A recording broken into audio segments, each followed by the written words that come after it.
Ngayong Chinese New Year, maraming curious kung ano ang magiging kapalaran sa Year of the Fire Horse. Dahil dyan, eksklusibong nakachikahan ng bandera ang feng shui expert na si Master Hans Kua para sa tips sa swerte, love, health at pera ngayong 2026. Espesyal ang Chinese New Year sa ating mga Pinoy dahil pinaniniwalaan natin ang pag-celebrate o pag-welcome ng Chinese New Year ay nagdadala daw ng kasaganahan, ng prosperity, ng maraming pera at maayos na buhay for paparating na taon. Ang paparating naman na 2026 is the year of the fire horse. Ang fire ay nag-aalab. Umiinit, talaga namang passionate, talaga namang eager. Ang horse is galloping, tumatalon, kasing excited, kasing enthusiastic, kasing energy ni Master Hans Kua. So magkaiba ang 2025 is slowing down, thinking, strategizing. Ang 2026 is about action, fast, let's do it now.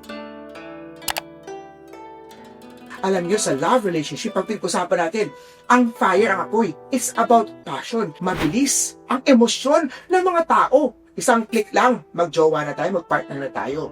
Pagising natin sa umaga, ayaw ko na sa'yo. Huyo ka na. Madalas sa atin nakita natin, lalaki ang nagloloko. Pero this 2026 we expect ang mga babae ang posible na mag-betrayal sa pag-ibig sa relasyon. Nasa chart kasi ng mga babae sa 2026, sila ang sisira o sila ang magsikokos ng betrayal, ng third party o ng issue sa relasyon. Ang kalusugan ng 2026 especially yung mga elderly na lalaki, may age na, year of the dog, year of the pig, ang mga kalusugan natin is very vulnerable this year. Ang mga old viruses na muling mag-mutate, lalakas, at marami pa rin magkakasakit. Respiratory illnesses ay also number 1 ranking natin sa 2026. Sa kalusugan pa rin marami namang bagong development. Yung mga lumang mga sakit, posible nang may mga cure. Sa kalusugan pa rin maraming mga development about sa mga beauty, pagpapabata, stem cell, ang madedevelop. Sa 2026 natin, walang pera, mahihirapan ang mga tao na kumita ng pera. Ang fire element is very strong sa 2026. This is the resource element. This resource element is element of opportunity. Pero ang wealth energy, ang tubig sa chart natin, which is the money element, is wala. Ibig sabihin nito maraming opportunity, pero ang lahat ng mga tao, dahil nasa center ng flying star natin, ang victory success, lahat ng mga tao ngayon ay very hardworking, striving for success at victory. Ibig sabihin, this year, ang competition ay very strong, pero walang pera. So, dapat mas maging masipag tayo, lalo pa nating galingan at fast moving para makuha natin ang pera. Sa kabuuan, magiging pabor ba o mas mabigat kaya ang taon ng Fire Horse? Para sa karamihan, mas magiging challenging ang taon ng Fire Horse because posibleng dumating ang financial crisis hindi lang doon sa Pilipinas, kung hindi sa buong mundo. Dahil fire, nag-i-ignite, nag-alalaglablab, nag-aapoy, madaling uminit ang mga ulo ng mga head of state. Kaya naman mabilis magdeklara ng mga gera, ng mga war. This will greatly affect everyone, lalo na sa pag-usapang security. Siyempre, kung may gera, delikado yun. So, sa 2026, this will be a very difficult year para sa karamihan. Muli po, ito po ay dapat, siyempre, ito po yung magabay lamang. Difficult man o madali man, dapat gamitin natin ito as inspirasyon o as gabay para mas maging masipag at lalong maglaban, lumaban.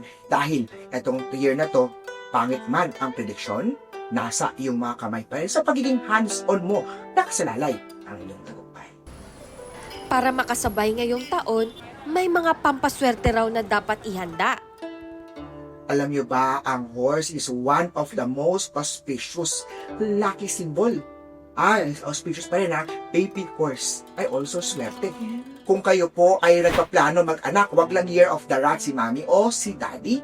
Any other sign ay lucky to have baby horse. Dalang horse na baby ay nagdadala ng victory at success sa ating bahay. So, kung wala namang pang baby horse na pang matandaan na o hindi na makapag-baby ang mag-asawa, mag-display ng horse. Alam nyo ba, dahil missing element, ang kulay, ang tubig, ang water element, which is the blue color, is the lucky color for 2026 natin.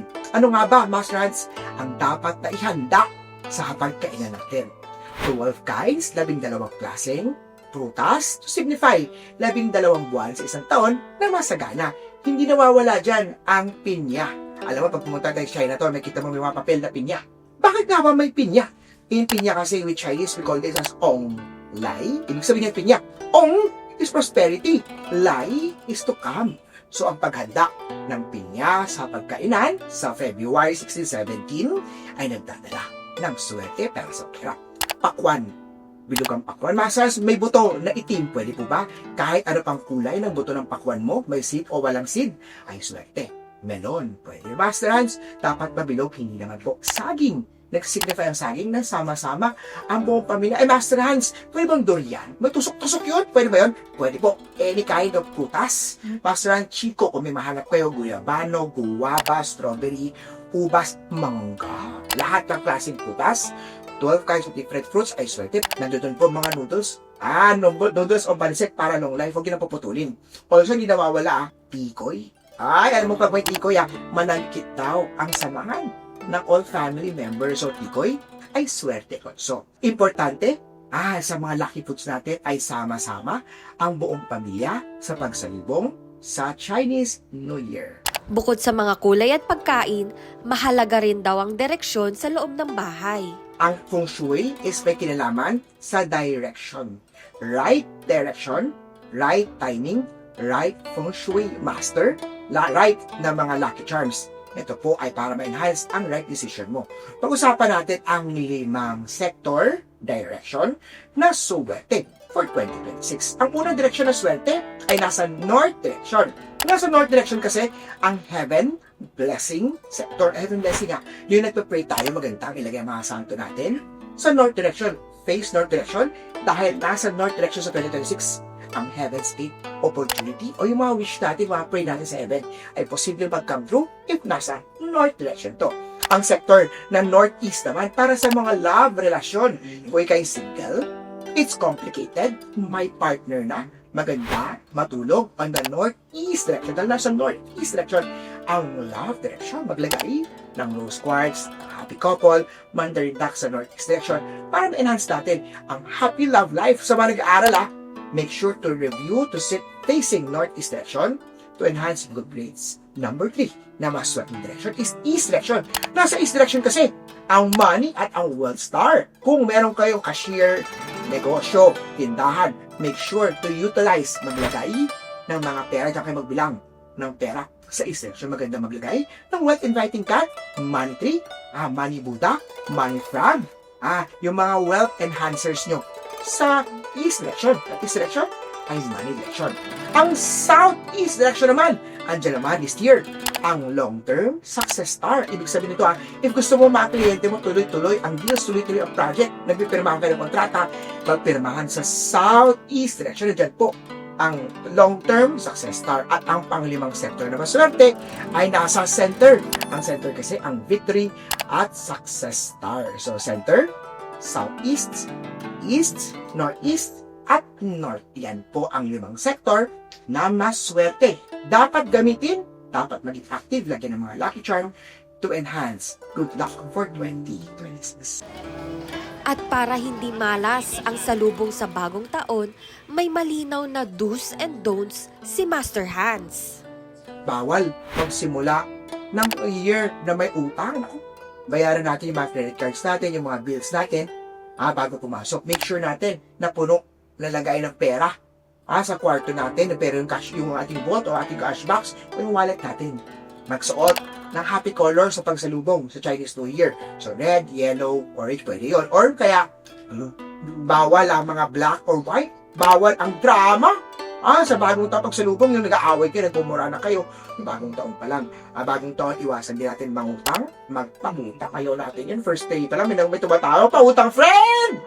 Ano ba yun, no? Friend, yung utang mo, bayaran mo na. Ayaw natin yan. Ayusin ang finances natin. Bawal pa rin ang start ng year natin ng mga conflict, gulo. Kung may umalang aaway sa'yo, ikaw na mismo umbot yung iwas, hingit lang sila. So yan po, ang mga do's and don'ts na pwede nating gabay, gamitin, gawin, pagsalubong sa Chinese New Year. Sa kabila ng mga hamon ng Year of the Fire Horse, ang swerte ay nagsisimula pa rin sa sipag, tamang diskarte at positibong pananaw sa buhay. Para sa gabay sa Chinese New Year 2026, ito ang bandera.